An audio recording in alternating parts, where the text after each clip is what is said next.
Parce qu'on parle politique avec notre invité Bruno Cotresse. Bonjour. Bonjour. Bienvenue sur Sud Radio. Politologue, chercheur au Centre national de la recherche scientifique, le CNRS, et au CEVIPOF, Centre de recherche politique de Sciences Po. Plusieurs choses à voir aujourd'hui, actualité politique très riche. Je l'ai dit, d'une part, le risque de censure du gouvernement Bayrou. Est-ce qu'il s'en sortira mieux que Michel Barnier cette semaine? On verra ça avec vous dans quelques instants. Mais avant ça, je voudrais qu'on fasse un coup de projecteur sur cette élection municipale dont presque tout le monde a parlé cette semaine. Ça se passe en Île-de-France, à Villeneuve-Saint-Georges. Le député insoumis Louis Boyard qui cherche à apporter à la France insoumise son premier fief municipal d'envergure. Il se retrouve au second tour dans une triangulaire contre deux listes de droite. Alors d'abord, j'ai une première question, Bruno Cotresse. Comment on explique que tant de listes de droite, tant de responsables politiques s'indignent de la possibilité de voir la France insoumise ravir une mairie, et qu'en même temps la droite reste divisée au second tour? Comment ça s'explique ? Les comportements politiques ou partisans ne sont pas toujours très rationnels. Vous savez, il y a d'abord beaucoup de concurrence, beaucoup de compétition, notamment dans des élections locales où vous avez des listes qui pensent que elles sont à la fois les mieux placées, elles ont aussi marqué un certain nombre de points au moment d'autres élections locales. Et donc c'est un grand classique des élections municipales, notamment. On n'a pas toujours forcément des fusions de listes.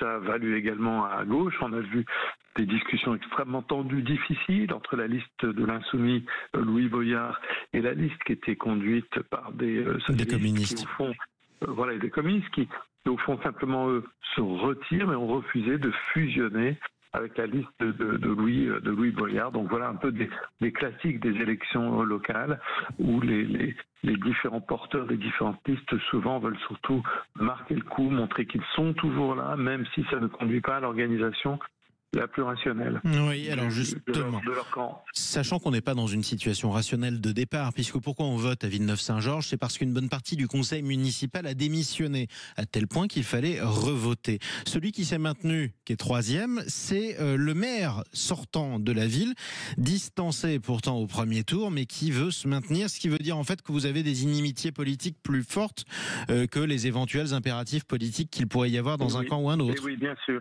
Bien sûr, c'est ça qu'on disait. Effectivement, c'est ça qui est une des logiques de ces élections locales. Vous avez souvent à la fois de vieilles inimitiés, des rancœurs, des revanches à prendre. Et là, notamment dans un cas de figure comme celui-ci, lorsque le conseil municipal a démissionné, a obligé à une nouvelle élection municipale, a obligé le maire, au fond, à perdre son poste, l'ancien maire veut montrer qu'il est toujours là et peut essayer de reconquérir son siège, même si ça paraît un peu compliqué. Oui, ça paraît assez compliqué. Si je résume ce qui s'est passé il y a une semaine au premier tour, la France insoumise est arrivée en tête avec la liste de Louis Boyard, 24%, pas très loin en tête devant l'autre liste de gauche, les communistes à 20%.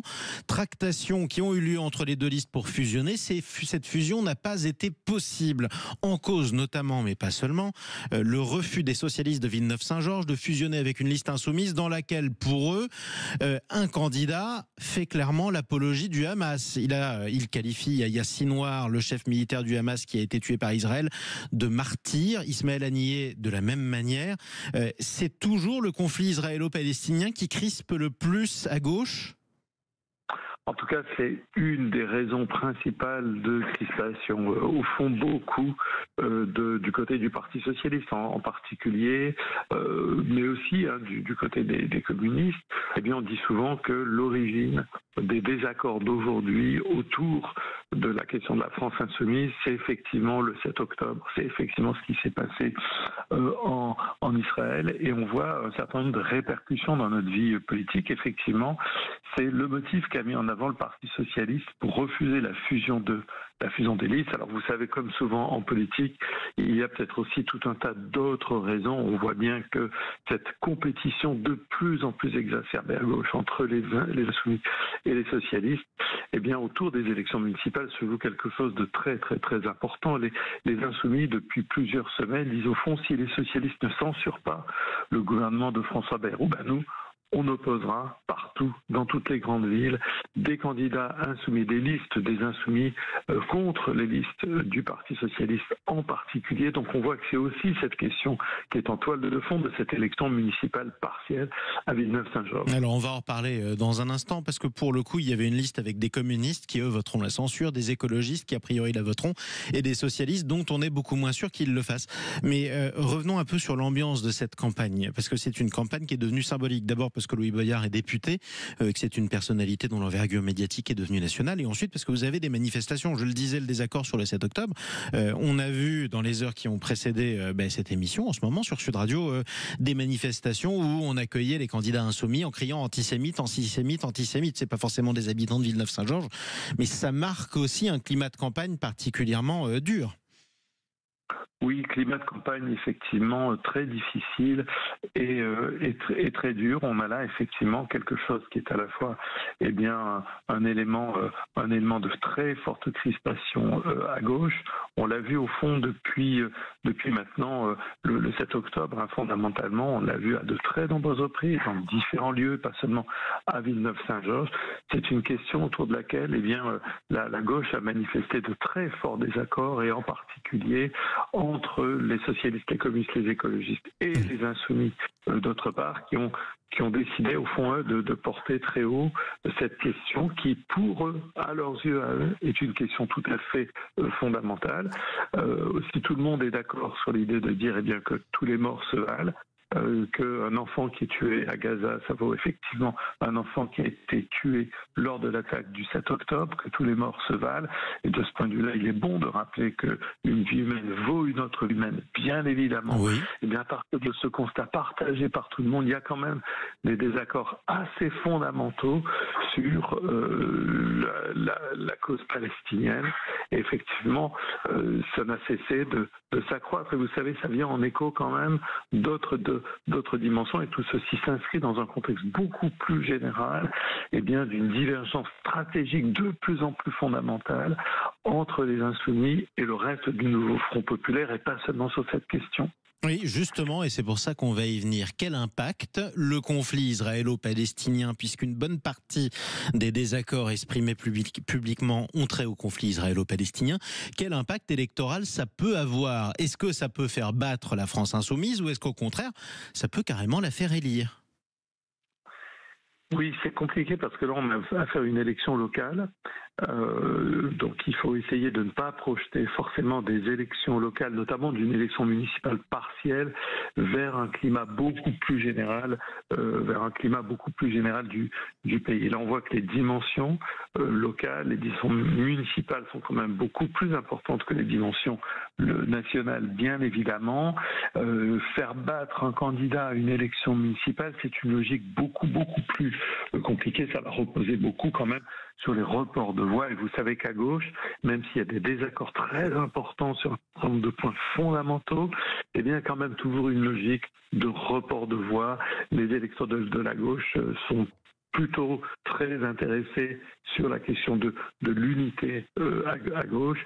Et la question essentielle, ça va être effectivement, est-ce que les électeurs qui avaient voté pour la liste conduite par des socialistes, des communistes, vont se reporter vers le candidat insoumis?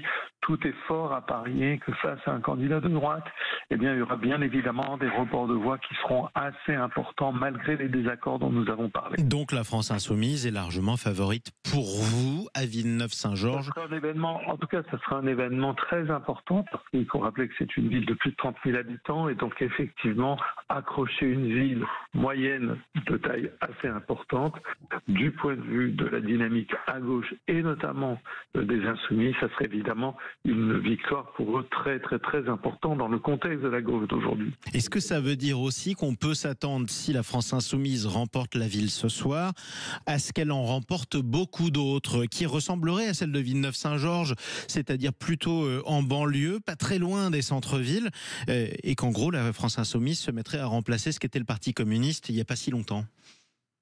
Alors n'allons pas si vite en besogne. Encore une fois, les élections locales ont leur propre logique, mais c'est certain que quand on regarde, par exemple, la géographie électorale du mélenchonisme, les scores de Jean-Luc Mélenchon dans les élections présidentielles, qu'elles soient celles de 2017 ou de 2022, on voit que Jean-Luc Mélenchon et la France insoumise sont arrivés à constituer de véritables bastions électoraux, vraiment on peut dire des forteresses même électorales.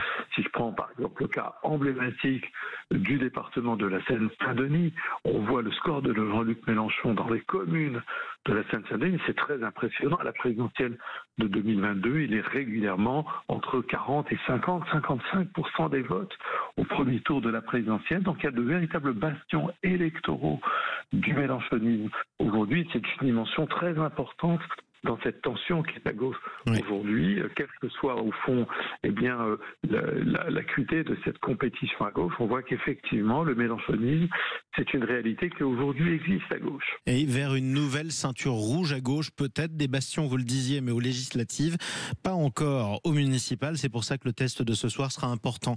Si vous le permettez, Bruno Cotresse, dernière question sur la scène politique nationale maintenant, puisque François Bayrou, hier soir, le Premier ministre, a engagé la responsabilité de son gouvernement.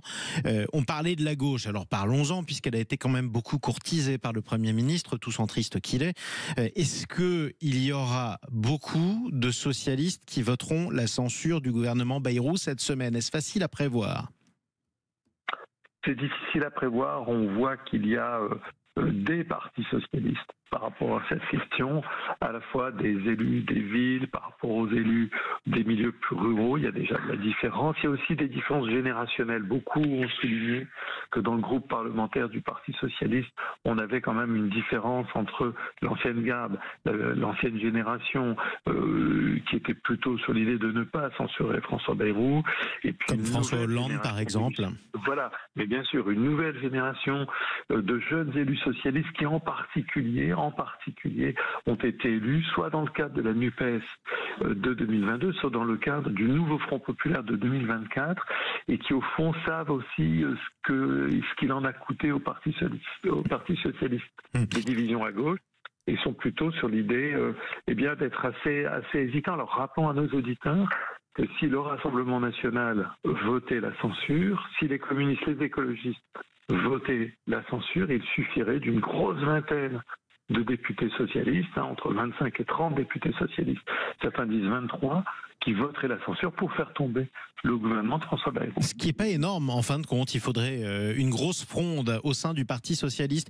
Il y a un autre parti dont on n'a pas parlé. Non, rappelons qu'il y a quand même 8 députés socialistes qui n'ont pas voté au fond en faveur de François Bayrou lors du vote sur le précédent vote. Donc ceux qui veulent faire tomber François Bayrou doivent en trouver une douzaine d'autres, si je vous ai bien suivi et si je sais encore compter. Parlons de l'autre parti dont on ne parle pas, le Rassemblement national. Est-ce qu'on sait ce qu'il va faire ? Le Rassemblement national a envoyé des signaux un peu contradictoires, pour le moment étant plutôt sur l'idée, au fond, de ne pas vouloir censurer François Bayrou. La position du Rassemblement national aujourd'hui, c'est de dire, au fond, nous, il y a un certain nombre de lignes rouges à ne pas franchir. Si François Bayrou va dans notre sens sur un certain nombre de dossiers, en particulier la question du prix de l'énergie, qui est un cheval de bataille de Marine Le Pen, mais aussi la question de la révision à la baisse de l'aide médicale d'État, que le Rassemblement national voudrait transformer en une aide médicale d'urgence uniquement. Alors à ce moment-là, nous dit le Rassemblement national, on ne doit pas censurer. On voit que sur le Rassemblement national, c'est une dimension peut-être plus tactique. Le Rassemblement national ne veut pas apparaître aux yeux de ses électeurs et aux yeux de l'ensemble de l'électorat comme le parti qui n'a que la censure comme perspective. Le Rassemblement national est dans une stratégie d'affirmation d'une image, au fond, de crédibilité gouvernementale. Donc on verra ce que nous réserve le Rassemblement national entre lundi et mercredi. Eh bien c'est ce qu'on va voir. Le paradoxe, c'est qu'il aura fait tomber le gouvernement Barnier, qui était nettement plus à droite que le gouvernement Bayrou, dont a priori il ne voudrait pas la chute. C'est ce qu'on verra en tout cas. Merci Bruno Cotresse, chercheur au Centre national de la recherche scientifique et au CEVIPOF de sciences.